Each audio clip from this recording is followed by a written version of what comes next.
Man, what's up, everybody? Welcome back to another episode of EOS 10 out of Jake. Man, I'm rocking with y'all and y'all rocking with me.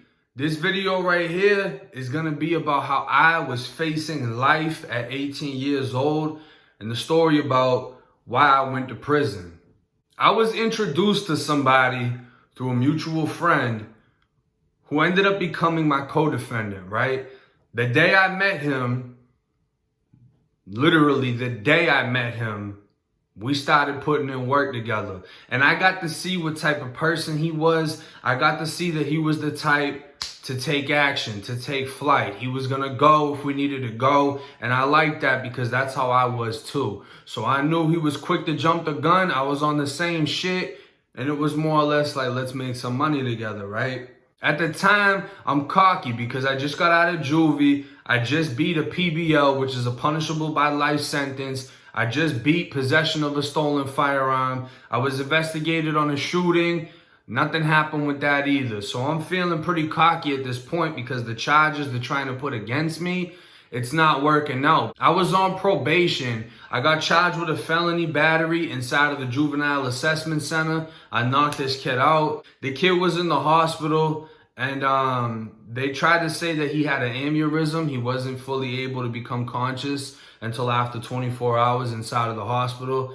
And it really almost became a big case. And I was on that probation at the time that all of these events happened.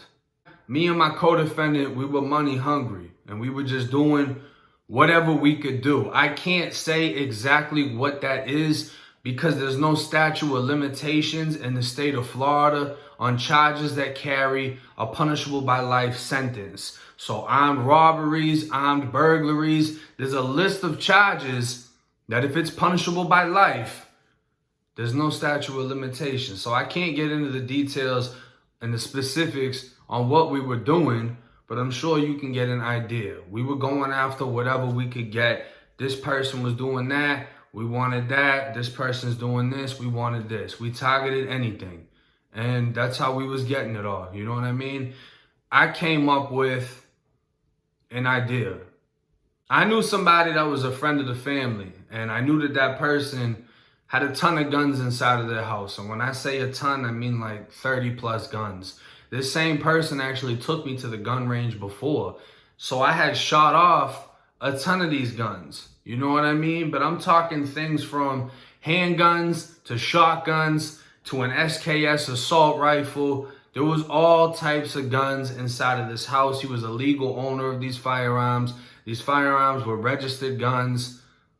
But at the end of the day, me being who I was and having the mentality that I had at the time, I didn't care. I didn't see that somebody that wasn't a blood relative was trying to be, if not a father figure, just a positive male figure in my life.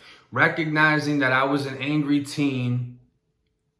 I had no contact with my actual parents since I moved to Florida. And a lot of people felt bad for me.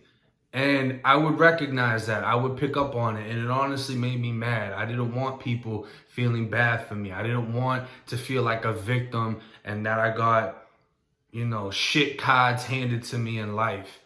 So I didn't really give a fuck and I didn't appreciate things how I should have appreciated things. And to me at the time, desperate for money and wanting to, do whatever I could do, find the easiest way I could get money, I decided I was going to rob the house. Me and my co-defendant, we go to this man's house. And when we get there, there's a truck parked outside and there's actually lights on the side of the house. We're not new to this.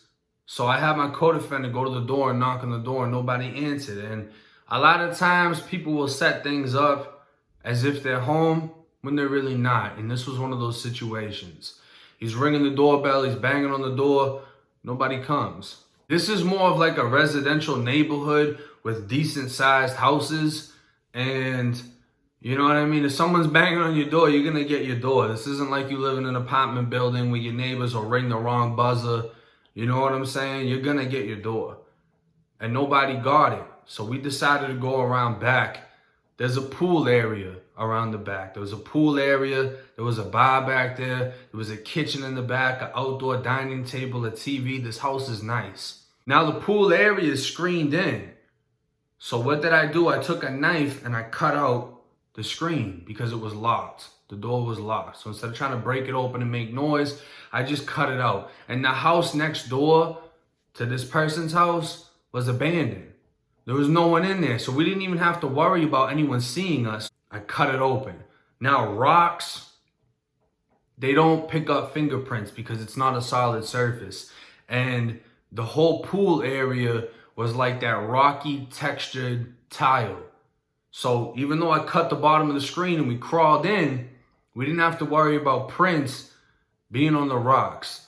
Now when we turned and we're looking at this outdoor kitchen, dining room setup, lounge area, I mean, this thing was like a mini mansion to us. You know what I'm saying? We never really seen real mansions, and compared to the house that I lived in and my friends lived in, this was some big shit. There was 2 sliding glass doors. There was one on the left that goes basically into the living room. There was one on the right that goes into the master bedroom. We went to the master bedroom. My co-defendant walked up, and we're trying to figure out a way that we can get inside of this house without making too much noise. The last thing we want to do is bust the glass, but if that's what we have to do, it's what we have to do. But at the same time, we're checking for alarms, and we didn't see any alarms on this door. So you can tell when you look at a window, if it has the little white box, tan box, whatever, you know that's an alarm system. Once that goes up, the alarm goes off. We didn't see that. My co-defendant literally just lifted up the door just a little bit and it unlocked. And come to find out, he had a faulty door. It was almost as if the door was unlocked. And we kind of assumed it was because he pulled it, but once he did that little jerk with it, it just completely unopened. And actually the courts weren't able to prove how we got inside of the house. It was just because of a faulty lock. It wasn't even that we had the skill to figure it out. It was just something that, you know, should have been fixed. The second we slide open the door, we walk in, and immediately I go over to the side of the bed that I knew the male slept on. And I lifted up his side of the bed, and there was 2 handguns. Right after I grabbed them, I hear music coming from another room. And we kind of froze at that point because we checked. We banged on the door. We did everything to make mad noise that would bring somebody to the front of the house to know if someone's home. We didn't know what the noise was. We didn't know why there was music playing. My co-defendant opens up the bedroom door that goes to the living room, and we figured out the music was on for the 2 dogs. There was 2 chihuahuas, and we saw them when we came around the back and we looked in the sliding glass door to the living room. We saw the dogs in there. We just didn't hear the music through the sliding glass doors. But the music was on for the dogs. We actually never went through the whole house. We just stayed in the bedroom. And, you know, I got the 2 guns or whatever. I'm watching him. And if he sees somebody, we were going to haul ass. And he was like, yo, we're good. He shut the bedroom door. I got the 2 guns on me. I go into the closet. I look up into the closet, and there's duffel bags. They look like gym bags. And I grab, you know, these 2 duffel bags, and I put them down, and me and my co-defendant, we open them up. It was like a fucking, like a binder, like a school binder, how they got different sections for different classes. It was like that. There was different sections, and in each different section was a different handgun. And we grabbed the bags full of guns, and we got the fuck out. There was no need to look at anything else. There was no need to worry about anything else. We've got bags of guns. And we left. Now, when we get out of the house, we get back into the whip, we stop pulling out. When we pull out of this house and we get to the main intersection, we notice a sheriff pull up on the right-hand side. Not on the side of us, but on that side of the intersection. We got a red light. It goes red for him. It's supposed to go green for us.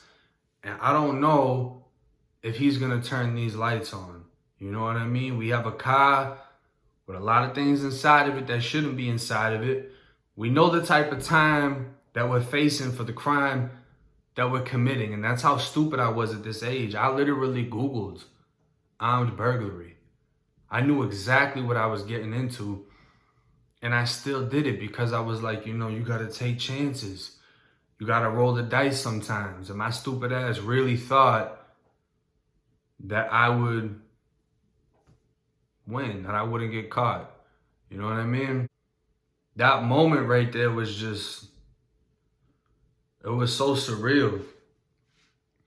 Because the second he pulled up, everything just stopped. It was like time just froze. It was like this red light was taking so long to turn green, and all I feel is the steel from this gun. You know what I'm saying? I had it on me and I can feel the steel, the cold steel against my stomach. And I just immediately grabbed it. It was loaded. My co-defendant looked at me like, what the fuck are you doing? And I'm just like, we can't get caught for this, bro. My adrenaline was pumping harder at that moment than it was when we went inside of the house. When we went inside of the house, I was unusually calm.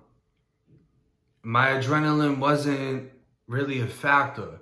I didn't really feel anything. It felt so easy that to me, it almost felt like it was supposed to happen. Like I'm supposed to get away with this because everything just happened so smoothly. But at this point, I'm clenching my jaw because I just don't know how to control the adrenaline. I don't know how to control what I foresee happening.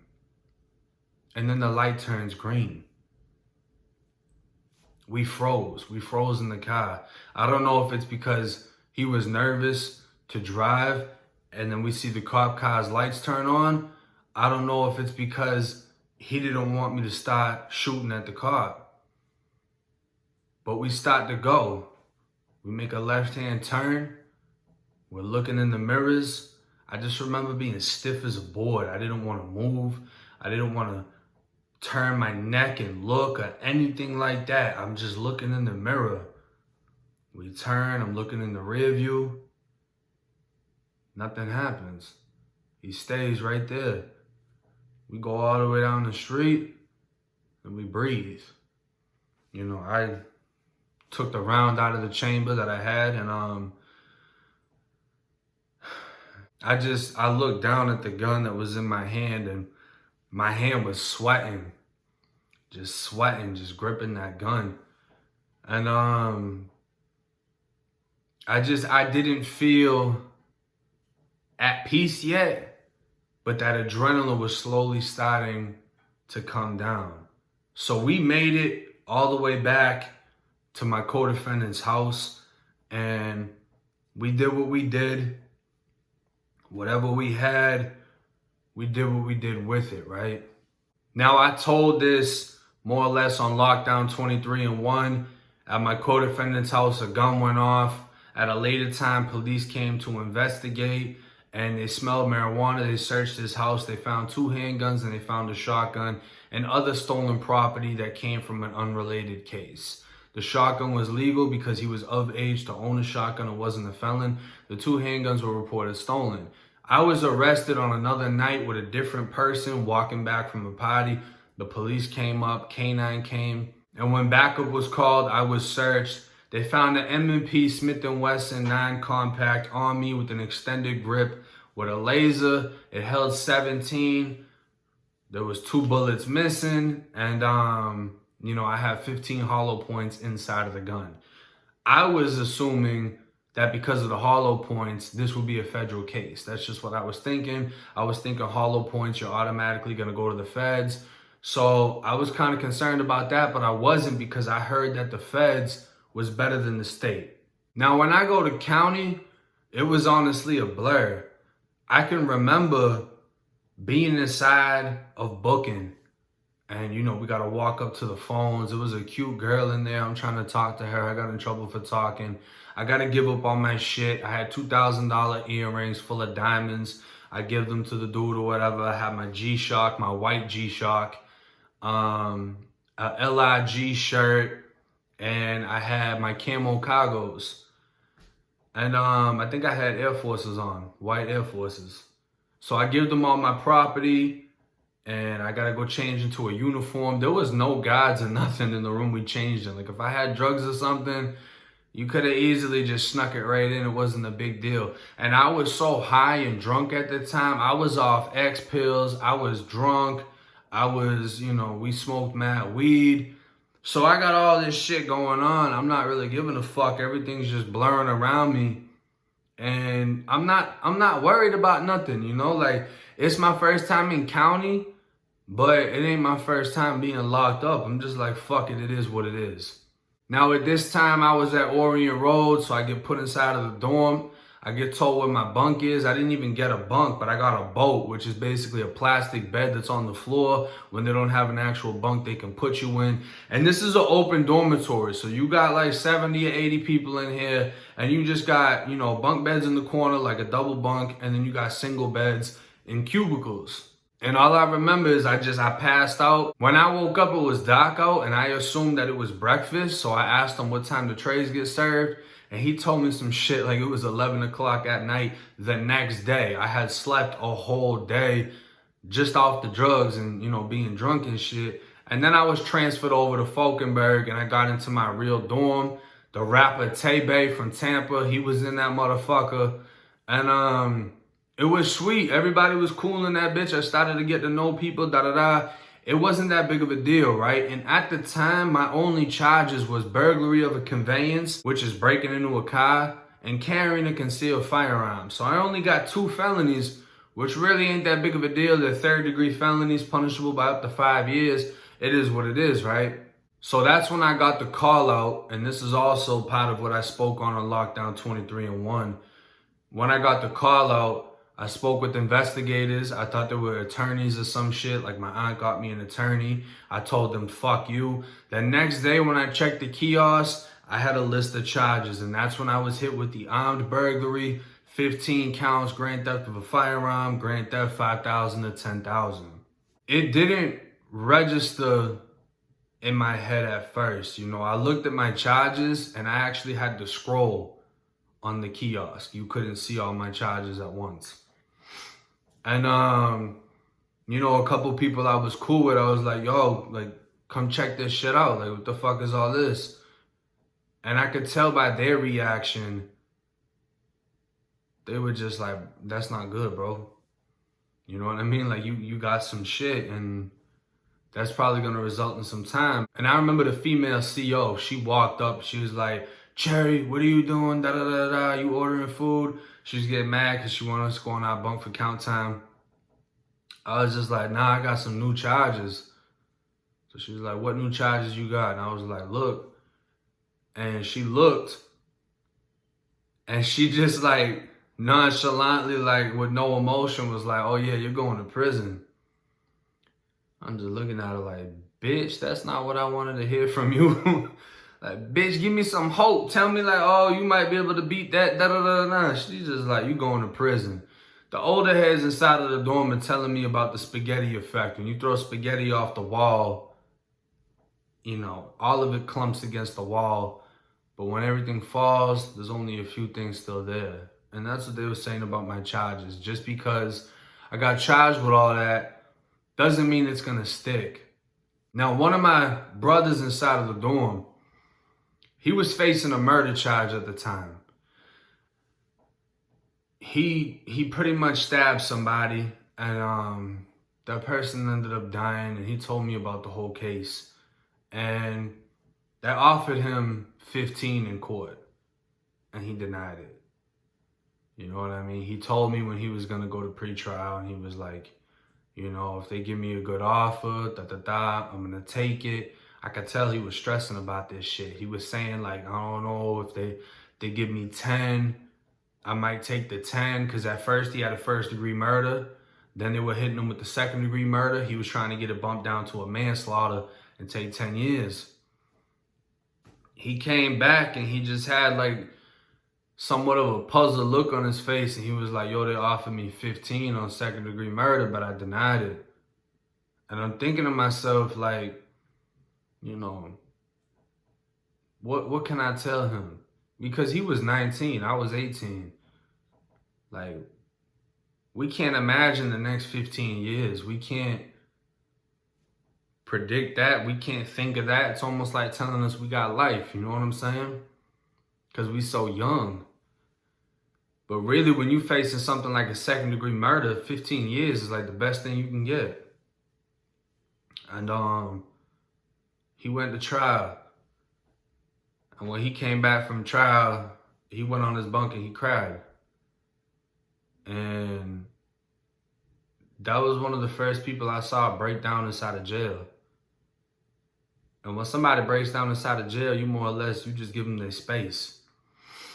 But it affects everybody in the dorm. Everybody's seeing that because a lot of us were facing a lot of time, and a lot of us understood the reality of it, that could be us in a couple of months. That could be me in a couple of months.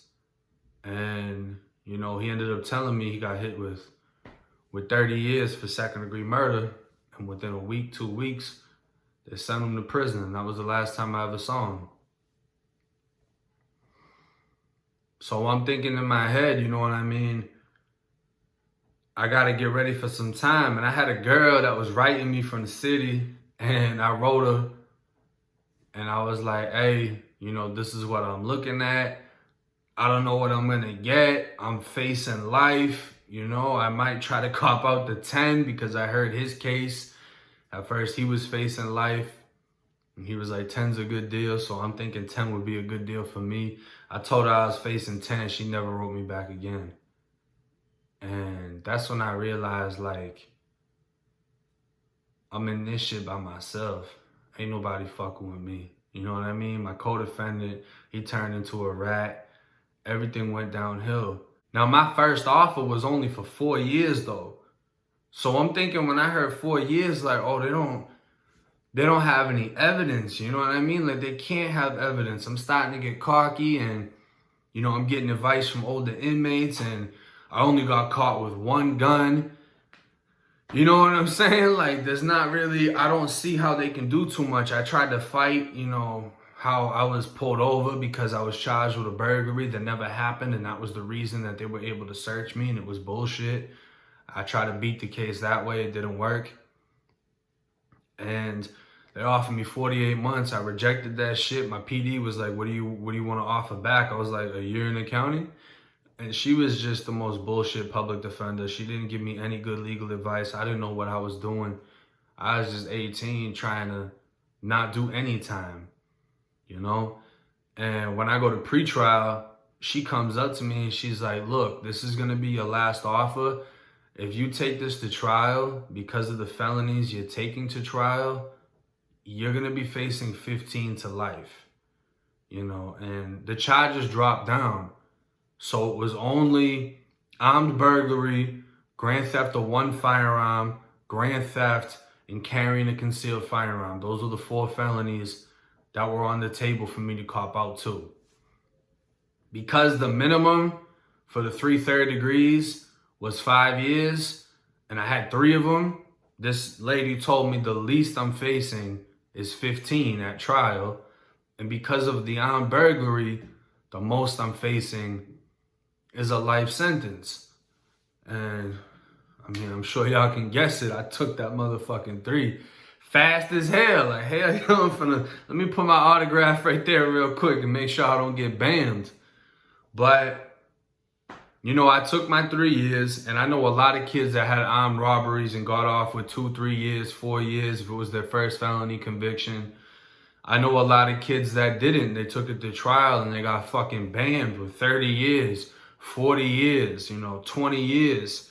And these are kids that did nothing more than burglaries or, you know, a robbery with a fucking BB gun. And they got charged with an armed robbery, even though it wasn't a real firearm because it was the person felt it was real, the victim. They charge you as if it was. And it's insane. You know, a lot of people don't know this, but In the state of Florida, there's a certain list of charges that you can never take off your record, which are the PBLs. And the PBLs, like I said, are the punishable by life sentences.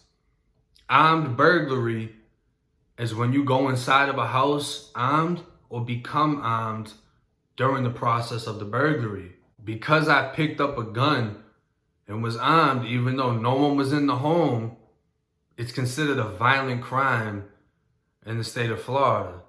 So I'm a violent felon for pretty much the rest of my life. There are rare cases where people can get clemency or whatever. It's usually after an insane amount of time, and only if you become like a born again Christian, you're working in churches and shit. And you know, it's tough to deal with, because when I came up to Massachusetts and caught my case, they told me after a certain amount of time, you know, I can actually have that case removed and I'll be good. But I can't get rid of this Florida case, and that's what makes me a felon for the rest of my life, even though nobody was home, nobody was in any danger. Because I picked up a gun inside of that house, I can never take that back. And I have a ton of regret. You know, I wrote an apology letter to the two victims, you know, the male and the female that lived at that house. And I wish I could take it back, because it was just like desperate times. It was something that wasn't worth it. I wasn't mature enough to appreciate them allowing me inside of their house and trying to be a positive figure in my life. I couldn't see it at the time. And I also just naively thought that I could pull something off that wouldn't affect me for the rest of my life. But at the same time, I'm grateful that I went to prison, because had I had beat that case or not been caught, it would have only got worse. It would have only got worse. I had so many guns around me at the time, so much drama around me at the time. I could just imagine that my life would have ended in one or two ways, either me getting killed or me killing somebody. And that's pretty much what my aunt agreed on. She was like, you know, I never worried about you dying. I worried about you hurting someone or making a decision that you couldn't come back from. And prison, like I've always said, has been one of the greatest learning experiences for me. I didn't really have the positive role models in my life, especially a father figure, a mother figure, a male role model, nothing. But I was able to go to prison and surround myself with people that were able to teach me different lessons. And some of these lessons were hard to learn. Some of these lessons I have to wear on my face. Some of these lessons are scarred into my body, but it's what I needed to live.